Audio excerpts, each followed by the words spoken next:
बाबर आजम पहली मर्तबा अपनी कैप्टनसी में कोई मैच पाकिस्तान को जितवाने के लिए ग्रीस के ऊपर एंड तक खड़ा रह गया, लेकिन भाई साहब दूसरे एंड से उसकी सारी टीम ही आउट होती गई। आप यहां से अंदाजा लगाएं कि बाबर आजम इससे पहले पहले ही आउट होकर चला जाता था, सारा बोझ टीम के ऊपर आया था।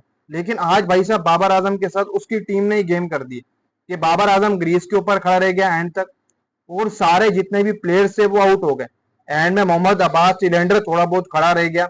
मुझे तो ऐसा लग रहा था ये भी टाइम से आउट हो जाएगा और पाकिस्तान 100 रन से ऊपर से हार जाएगा, लेकिन 90 रन से पाकिस्तान, आप कह सकते हैं कि वेस्ट इंडीज 90 रन से ये टेस्ट मैच जीता है।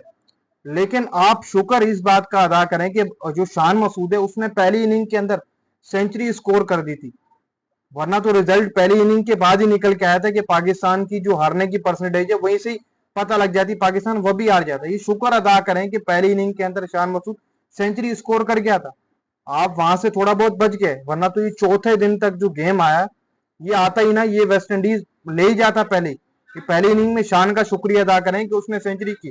फिर बाबर आज पहली दफा खड़ा रह गया एक एंड के ऊपर और सारी टीम उसकी आउट हो गई। फर्ज कर लो कि बाबर आजम ये मैच जितवा देता, उसके साथ कोई प्लेयर खड़ा हो जाता, तो आप कह सकते हैं कि बहुत चीजें बदल सकती थी। बाबर आजम कहीं ना कहीं पर कह सकते हैं कि वर्ल्ड वाइड हो जाता कि बाबर आजम ने पाकिस्तान को टेस्ट मैच जितवा दी अपनी कैप्टनसी के अंदर, वो भी 211 रन चेस करते हुए। भाई साहब ये बहुत बड़ी हेडलाइन बन जाती, लेकिन भाई साहब बाकी प्लेयर्स ने ये हेडलाइन बनने नहीं दी।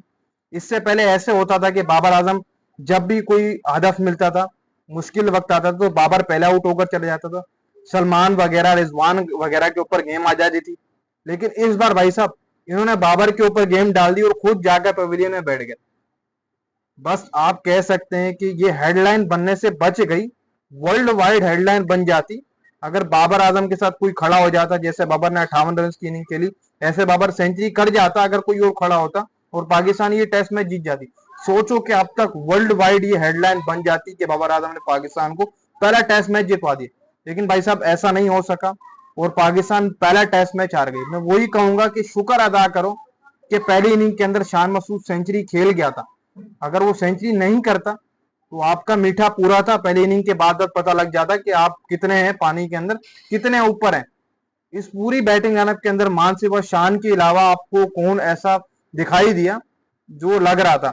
बाकी बाबर आजम एंड के अंदर टीलेंडर्स को जो स्ट्राइक देता रहा, जैसे खुरम शहजाद, मोहम्मद अब्बास, इनको स्ट्राइक देता रहा, मुझे ऐसा लगता है कि इनको ज्यादा स्ट्राइक उसको देनी नहीं चाहिए थी, खुद खेलना चाहिए था और खुद एक अच्छी एफर्ट करनी चाहिए थी बाबर को।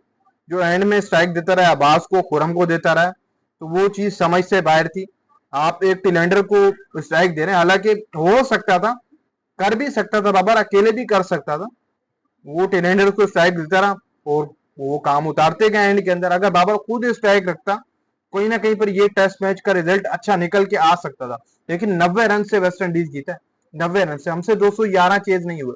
बाकी भाई साहब किस किस के ऊपर बात करें, किस किस के ऊपर नहीं, ये समझ से बाहर है। और भी हमारे बैटर्स से शान मसूद चलो पहले इनिंग में खेले, कोई बात नहीं, बाकियों का भी हक है, सलमान है, रिजवान है, इनका भी तो हक है भाई साहब, ये भी तो बड़े प्लेयर है।